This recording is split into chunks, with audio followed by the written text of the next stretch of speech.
Bonjour à tous, j'espère que vous allez bien et bienvenue dans ce nouvel épisode de Dating Stories, qui est un épisode un peu particulier puisque il s'agit du dernier épisode de la saison 1, puisqu'on arrive au 22e épisode, donc diffusé depuis juin 2023, et je voudrais prendre le temps de terminer cette saison 1 déjà en vous remerciant, vous internautes et auditeurs, du coup, soit les personnes qui regardent via YouTube ou directement via les plateformes d'écoute. Merci à vous, merci pour votre écoute, merci de partager le podcast, merci de le diffuser autour de vous, de me faire vos retours parfois, de laisser des petits commentaires, c'est vraiment super important. Donc je voulais c'est la clé, hein. Du coup c'est grâce à ça que le podcast pourra se développer. Donc si le contenu vous plaît, surtout déjà n'hésitez pas à continuer de le faire, et n'hésitez pas aussi à me faire vos retours, comme je disais. Du coup si jamais vous voyez des points d'amélioration, des choses que vous aimeriez peut-être revoir dans la saison 2, écoutez, c'est le moment. Du coup là on est un peu sur la période du bilan, donc surtout n'hésitez pas, je lirai tous vos messages, tous vos commentaires. Je voulais prendre le temps évidemment aussi de remercier les invités, 18 invités qui m'ont accordé leur confiance pour cette saison 1 de Dating Stories, donc Pierre, Fred, Lisa, Baptiste, Benoît, Claire, Hugo, Adèle, Lucas, Félix, Clément, Mario, Tom, Sophie, Laura, Élise et Julie, et Laura qui est revenue aussi pour un épisode dédié. Donc Laura, Élise et Julie qui avaient participé à l'épisode Table Ronde, et Laura ensuite seule, et Romain, donc qui était le dernier épisode qui a été diffusé à ce jour.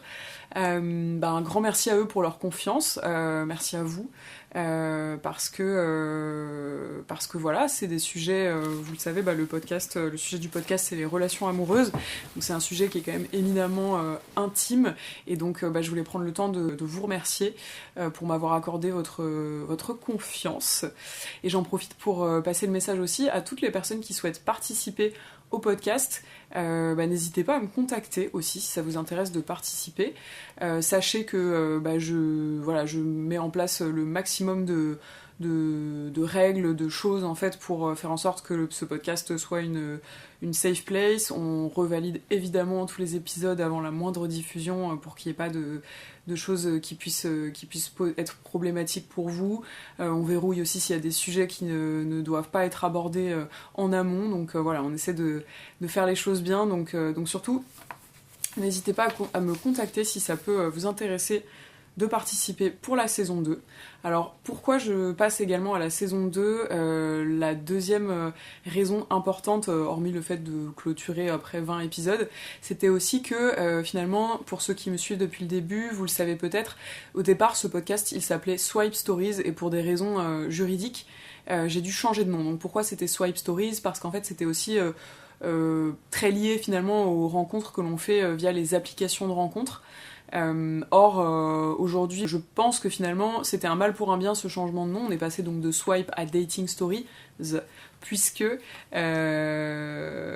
ça ouvre le champ des possibles, en fait, notamment des interviews que je fais, donc des invités, aussi aux personnes qui n'utilisent pas forcément les applications de rencontres. Donc dans la saison 2, l'objectif ce sera de recevoir aussi des personnes qui n'ont pas utilisé d'application de rencontre, qui n'aiment pas ça, d'essayer de savoir pourquoi aussi, qu'est-ce qu'on peut du coup améliorer, et quelles sont les autres façons de faire des rencontres finalement. C'est un peu ça qui est intéressant, je pense, pour vous, auditeurs, potentiellement, en tout cas d'avoir des histoires qui sont un peu différentes. Moi, si je dois dresser un petit bilan à date aujourd'hui, c'est que c'est une expérience qui m'a énormément apporté, en tout cas là pour la saison 1. Mais je dirais que peut-être j'avais un peu sous-estimé le travail que ça représente, en fait, tout ce qui est travail de montage, notamment quand on veut diffuser via YouTube et sur les plateformes d'écoute, donc comme je l'ai fait jusqu'ici. Ça représente beaucoup de temps de montage, d'expérience aussi, il faut acquérir des compétences. Et donc pour la saison 2, je ne pourrais pas, je pense, le faire comme j'ai fait pour la saison 1 à certaines périodes, diffuser un épisode toutes les semaines, donc on sera plutôt sur une périodicité de tous les mois. Comme vous l'avez vu, on a aussi travaillé avec mon acolyte Mario, du coup, sur des petits sketchs qu'on a diffusés également sur Instagram. Donc pour ceux qui ne nous suivent pas, qui ne suivent pas le podcast sur Instagram, n'hésitez pas à aller faire un tour. Ça change un petit peu du format podcast, on a fait des petites vidéos humoristiques, le but étant de représenter en fait des situations de dates qu'on peut rencontrer, qui sont plus ou moins réalistes, plus ou moins proches de la réalité du coup. Mais le but étant voilà, de toujours en tout cas réussir à dédramatiser et en rire. Dans la saison 2, l'objectif ce sera aussi de faire des petits micro-trottoirs pour un peu demander à des gens dans la rue, leur poser des questions finalement sur l'amour. Donc c'est pas encore fait, ça va être quelque chose, un projet du coup pour la prochaine saison.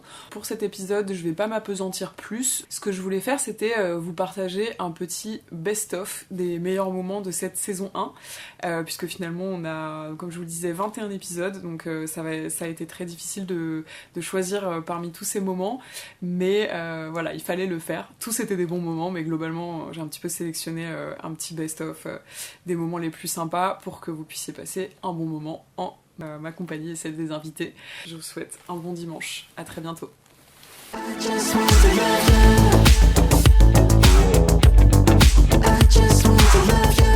Est-ce que tu crois encore à l'amour ? Ah oui, oui, l'amour, moi, c'est une de mes raisons de vivre. Très, très sincèrement, c'est très, très gnangnan de dire ça, mais c'est hyper important pour moi, l'amour au sens large. L'amour, c'est un mot très très large.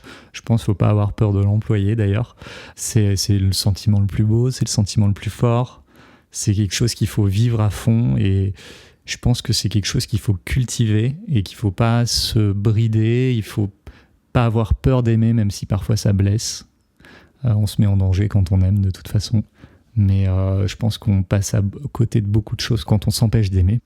Donc non, pour moi, évidemment, l'amour, j'espère le vivre toute ma vie, tout au long de ma vie, de plein de façons différentes.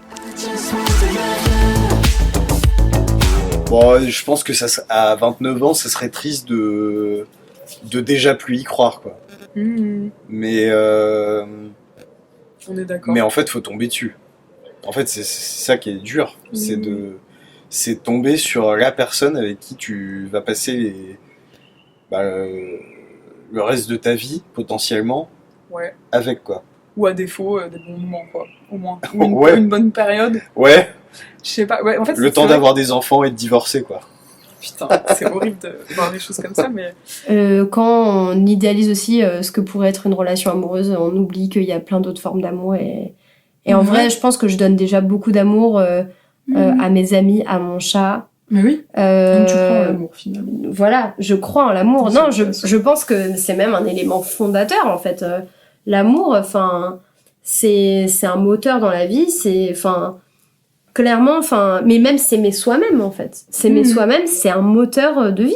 Il faut, je pense que c'est important de constater aussi toutes les autres formes d'amour qu'on peut donner et recevoir. Et moi, je crois au moment où, je pourrais... Moi, j'y ai pas cru pendant longtemps. Hein. Je pense que j'y crois encore à moitié.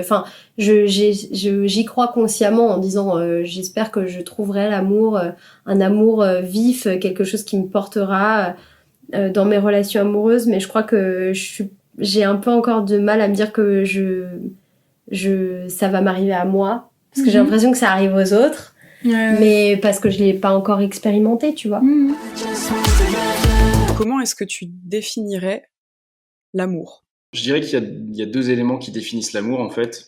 Le premier, c'est l'amour, c'est, je pense, d'abord, en premier lieu, juste une attirance physique, mais pas que physique, une attirance aussi... je sais pas si le bon mot c'est psychique, physiologique ou psychologique, mais je pense qu'on a compris le truc. Donc c'est d'abord une attirance naturelle pour cette personne. Je la trouve, elle me plaît, je la trouve belle, elle me fait rire ou en tout cas ses qualités, voire même ses défauts me plaisent. Il y a des défauts qui peuvent plaire. Il y a des gens qui, par exemple, la timidité c'est pas spécialement un défaut, mais parfois on peut se dire je suis timide, je trouverai jamais quelqu'un. Mais il y a des gens pour qui la timidité c'est charmant. Donc je pense que c'est d'abord une attirance naturelle envers les gens, c'est la première chose, et la seconde, c'est aussi pour moi l'amour, c'est juste être avec quelqu'un avec qui tu fais pas semblant en fait, avec qui t'as pas besoin, tu te forces pas à être quelqu'un d'autre pour te conformer à la personne et être sûr de lui plaire. C'est quelqu'un pour qui c'est quelqu'un avec qui tu es toi-même en fait. J'ai une définition assez rationnelle du truc. Enfin, j'essaie de mettre une définition assez rationnelle derrière. Pour moi, c'est deux personnes qui s'aiment, en tout cas, c'est deux personnes qui vont réussir à développer deux parties. La complicité, au sens, je passe des bons moments ensemble, je suis capable de m'éclater ensemble et tout ça. Je suis capable d'aider la personne en face, je suis capable de l'aider à se développer, je suis capable de l'aider à être elle-même aussi, hein. Enfin, ça peut être tout ça, mais en tout cas, il y a un apport mutuel sur cette partie-là. Ça, c'est la première partie, complicité et sexualité. Sexualité, je vais pas rentrer dans le détail, sinon tu vas te faire censurer. Mais bref, pour moi, c'est vraiment ces deux parties-là, complicité et sexualité. Pour moi, l'amour, c'est ça. C'est quand tu arrives à cultiver ces deux trucs-là entre deux personnes et qu'il n'y en a pas un qui prend trop de poids par rapport à l'autre ou qu'il n'y en a pas un qui est inexistant. Parce qu'en fait, c'est surtout ça. Si on a un qui est inexistant, ça marche pas. Ça s'appelle soit un plan cul, soit un pote. Pour moi, l'amour, c'est ça. Et donc, oui, j'y crois toujours. Ça serait bizarre de pouvoir. Avec cette définition-là, ça serait bizarre de pas y croire. Pour moi, c'est très très très lié à un profond attachement. Parce que pareil, l'amour passionnel, je l'ai déjà vécu et c'est bien, mais c'est pas forcément le meilleur type d'amour. Peut-être aussi en prenant un peu de maturité, tu sais plus forcément. Oui, voilà. Comme tu dis, c'est une question de période de vie aussi, parfois on cherche plus. Et l'amour, c'est aussi peut-être pas. Faut pas que ce soit un attachement malsain, faut que ce soit vraiment positif et pour les deux personnes. Et c'est aussi quelque chose qui pour moi doit être assez évident. Comment tu définirais l'amour ? Vaste question. Grave. Je pense que c'est la... Si on rentre un peu dans un truc philosophique, je dirais que c'est la rencontre de deux âmes, en vérité, tu vois. Il y a un truc un peu... je pense que quand t'aimes vraiment quelqu'un, c'est que tu l'aimes tellement profondément que t'aimes son âme, tu vois. Mais ça, c'est en amitié, en amour, je trouve qu'il y a un vrai truc... ouais, c'est une rencontre de deux âmes qui ont la même énergie au même moment, je pense. Alors moi, je vais avoir une définition qui est celle de finalement mon amour là avec la personne avec qui je suis. Je dirais que souvent, on essaie un petit peu trop de peut-être d'en faire des caisses ou d'avoir une définition qui est très claire et tout. Et je dirais que tant que t'es bien et heureux avec la personne, c'est déjà beaucoup. Quand t'as ce petit truc qui fait que t'es amoureuse et que ça te rend heureuse de penser à lui, c'est encore... Enfin, ça en fait partie aussi. Et après, il y a la différence aussi entre être amoureux et aimer quelqu'un. Et quand t'es amoureux, c'est beaucoup plus dans le nouveau, dans l'effervescence, dans le sentiment amoureux où t'as des papillons dans le ventre, où ça te rend presque un petit peu malade parfois. Et par contre, aimer, c'est une décision. Et donc là, c'est aussi toi qui décides que c'est cette personne-là que tu vas aimer et que tu vas pas aller en chercher une autre à aimer aussi. Et donc pour moi, il y a beaucoup aussi de décisions et de décider d'aimer la personne et de continuer à l'aimer. Et aussi à un moment, ça va un peu moins, mais en fait, tu décides de l'aimer et c'est en faisant ce travail en continu que finalement, tu restes amoureux tout le temps. J'en ai déjà parlé avec pas mal d'amis en plus, c'est marrant. Mais pour moi, l'amour, c'est un peu comme si tu regroupais toutes les émotions et les sentiments. Parce que dans l'amour, tu ressens tout. T'as de la colère, t'as de la joie, t'as de l'euphorie, t'as de la tristesse, t'as du stress, de l'angoisse, t'as toutes ces émotions qui reviennent au final et se regroupent dans ce même cercle qu'est l'amour. Donc je pense que c'est comme une espèce de grande maison avec plein de pièces, avec des émotions et puis après, soit tu as une maison qui est mobile et qui du coup fait avancer les choses, soit tu restes basé sur les bons fondements et puis tu fais ta vie avec la personne. Ok. Comment tu définirais l'amour ? Ok, intéressant. Pour moi, l'amour, comme je t'ai dit tout à l'heure, c'est le partage. Ouais. C'est l'écoute. C'est passer des bons moments ensemble. C'est il y a plein de trucs. Bon, voilà, après, il y a coucher, enfin, ça fait partie du lot, tu vois. Mais pour moi, c'est au bout d'un certain moment. Mais voilà, l'amour, c'est vraiment un truc de partager, de pas se prendre la tête. Parfois, tu t'engueules un peu, c'est la vie, tu passes des bons moments, tu rencontres des gens, tu rencontres ses proches, tu rencontres tes proches. En fait, pour moi, c'est comme une amie, mais genre avec un plus, quoi. Tu vois. Enfin, quand je dis une amie, genre une bonne amie, tu vois. C'est vraiment genre, vous êtes très complices, tout ça. Okay. Sauf que voilà, après, vous vivrez ensemble, vous aurez des enfants, vous marierez, vous aurez un chien. Voilà. Ok, toi tu te projettes potentiellement du coup dans cette option-là. Ouais, je me dis de toute façon, moi je me prends pas la tête, mais voilà, si je peux avoir, j'aimerais bien avoir des enfants, mariage, bon si ça arrive. Pour moi le mariage, genre, c'est le prétexte pour faire une soirée avec plein de potes et mettre plein d'argent en fait, tu vois. Ouais, c'est vrai. Le côté mariage en soi, je suis pas du tout catholique, enfin pas ce côté, mais en vrai, faire une grosse soirée avec tous tes proches, ça peut être cool. Tu vois, je suis d'accord avec toi. Trop cool. Voilà. Et donc est-ce que tu y crois encore aujourd'hui ? De quoi, à l'amour ? À l'amour, Ah bah oui, j'y crois, parce que sinon... sinon c'est un peu... Sinon c'est compliqué. Mais genre, avant, j'étais plus en recherche d'amour, et genre là, il y a pas longtemps, genre je recherche pas trop, et genre, ça vient un peu vers moi. Enfin, je rencontre des gens, et maintenant, c'est plus les filles qui viennent. Alors, au début, on pense que c'est les mecs qui doivent aller vers les meufs, parce que tout. En vrai, maintenant, je me prends plus la tête, et ça viendra quand ça viendra. Trop cool. Je pense que ça évolue aussi par rapport à ce que tu dis.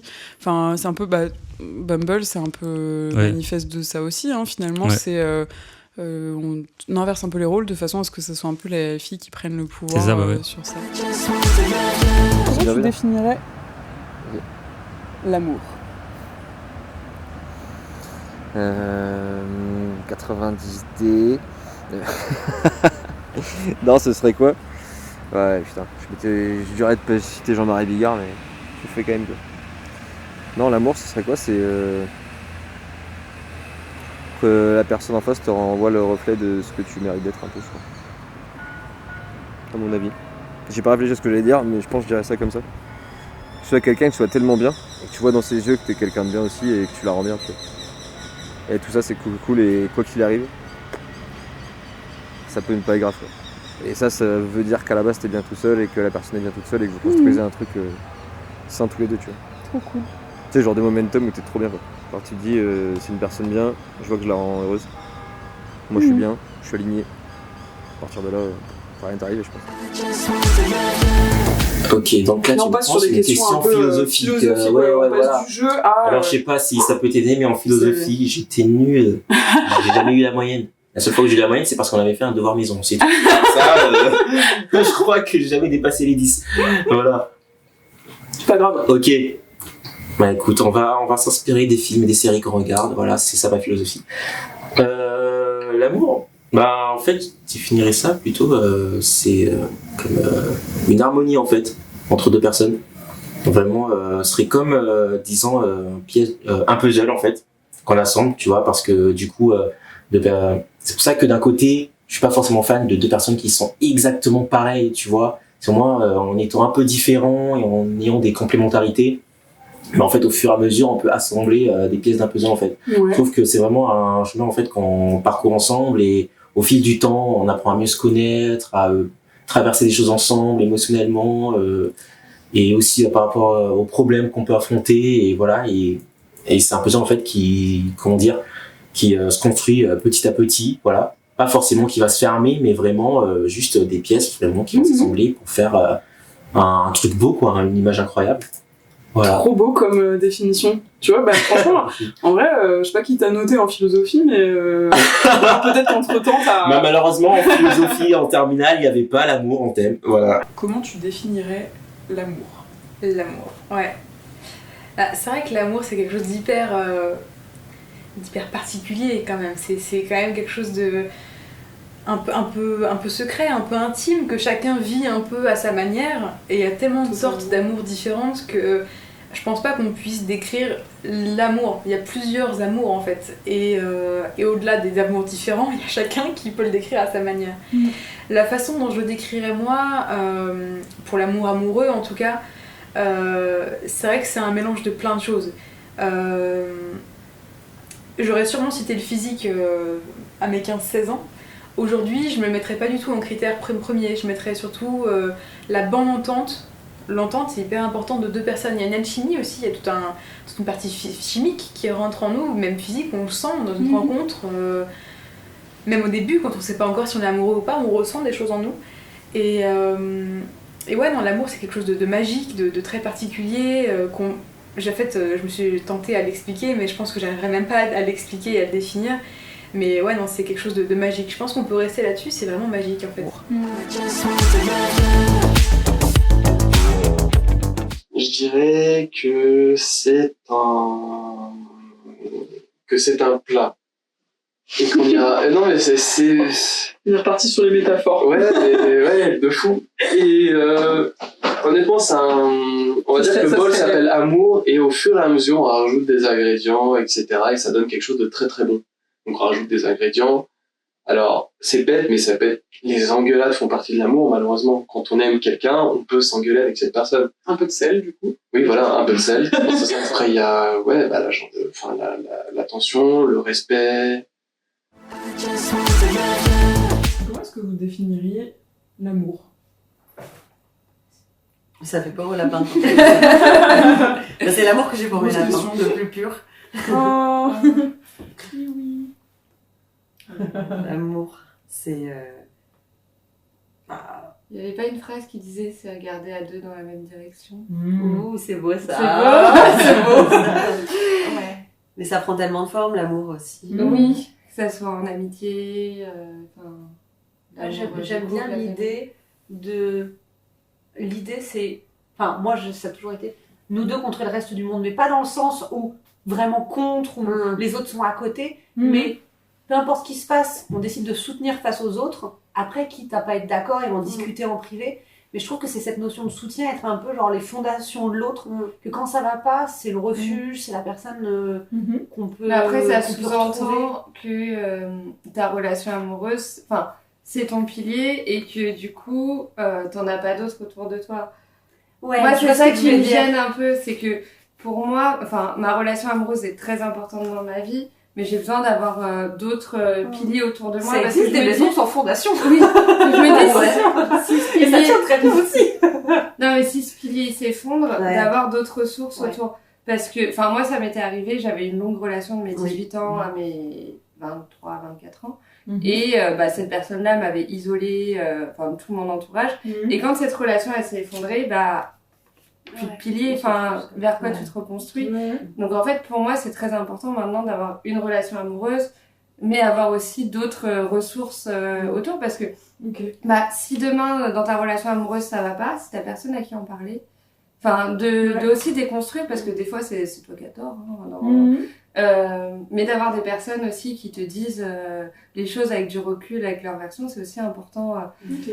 Donc après, sur la définition de l'amour, je pense que déjà, oui, il y a le sentiment amoureux, il y a de s'accorder sur certaines choses, de partager une complicité, d'être en phase avec la personne.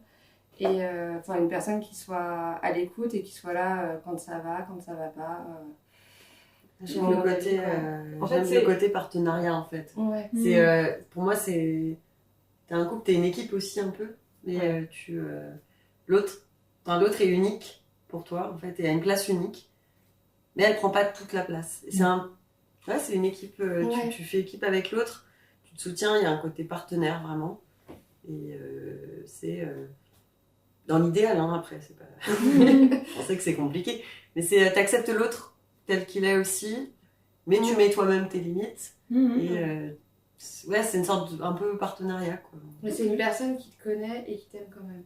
Ah oui, c'est ça. Ouais. C'est ça. Ça, c'est beau. Et qui connaît tes défauts et qui accepte. Oui, c'est ça. C'est qui voit des phases de toi qui sont pas forcément ce que t'as envie de les plus glorieuses. Mais qui t'aiment malgré tout ça. Ouais. Ça, c'est beau, ça. Je pense qu'effectivement, c'est peut-être ça, genre, juste l'amour, juste voir les problématiques de l'autre, mais pas en faire toute une affaire d'état. Se dire, c'est comme ça. Mais c'est ok, je connais cette personne-là comme ça. L'amour couple, mais l'amour amitié aussi, l'amour familial aussi. C'est connaître ce qu'a traversé la personne, ses qualités, ses défauts, et puis... Trop bien. Et accepter aussi de ne pas tout connaître de l'autre. Et c'est, je pense, la problématique qu'on a sur les sites de rencontres. sur les applications de rencontres, les sites de rencontres, c'est que en fait on arrive sur cette application là et on sait déjà ce qu'on veut. On sait si on veut quelque chose de long, on sait si on veut quelque chose de court, et en fait quand on rencontre une personne, on attend qu'avec cette personne là on ait ce qu'on avait espéré de base. Alors qu'en soi, quand on rencontre quelqu'un dans la vie de tous les jours, en général on rencontre la personne, bon bah on peut la trouver attirante ou autre et se dire bon bah avec cette personne là j'aimerais plus, mais quand on rencontre la personne la première fois, on la regarde pas dans le blanc des yeux en se disant avec toi, je veux me mettre en couple, vivre pendant 10 ans et avoir des enfants. Alors que en réalité, maintenant, c'est ce qui se passe avec les applications de rencontres. C'est au lieu de laisser libre cours aux énergies qui matchent, on attend quelque chose de la personne qu'on rencontre toujours. En fait, on va replacer le contexte. Ouais. Tu faisais un date au départ. Ouais. Et tu te retrouves dans la maison d'une meuf chez une meuf qui était pas ton date au départ, avec sa tante et ton date. Ouais. Et donc là, le moment est pas gênant. Bah si, super gênant, puisque en fait, c'était super gênant, parce que je savais pas trop ce qui m'arrivait, et en fait... Ouais. Et elle, ça la gênait pas que tu sois venu avec ton date? Elle a fait aucune remarque Je pense que... Pour être sincère, je pense que c'est une fille qui est, tu sais, genre de fille qui est comme ça. Elle est très, t'es un peu ouverte, elle est très physique, un comme peu ça. libertine. Comment tu définirais l'amour? Bonne question. Merci.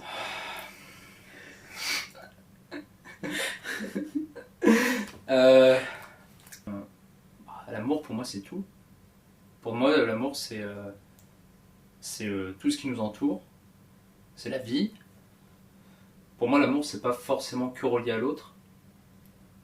C'est l'amour de soi aussi, en fait. Ouais, c'est l'amour de soi d'abord, parce que si tu t'aimes pas, ça sert à rien. Tu peux pas aimer l'autre. Donc pour moi, l'amour, c'est en soi et après qui vient à l'extérieur de soi. C'est ça. C'est un échange, mais surtout un reflet de qui on est. En fait, pour moi, l'amour, c'est une énergie. Donc en fait, pour moi, l'amour, c'est toujours là. C'est tout ce qui nous entoure. Et finalement, cet amour, il va prendre... Pour moi, l'amour, c'est tout. Même, tu sais, les expériences de vie négatives, pour moi, c'est une forme d'énergie qui nous ramène toujours à nous-mêmes. Finalement, sauf que l'amour, il se teinte de manière positive ou non dans notre vie, selon ce qu'on a besoin peut-être de vivre à certains moments de notre vie. Donc, pour moi, l'amour, c'est plus une définition spirituelle que une définition peut-être simpliste. Mais en même temps, dans ma vie aujourd'hui, je pense que l'amour, c'est surtout être avec quelqu'un, avec l'autre, tu vois, vivre intensément quelque chose, tu vois. Voilà. Et voilà, c'est la fin de cet épisode best-of de la saison 1 de Dating Stories qui vient clôturer d'ailleurs la saison 1.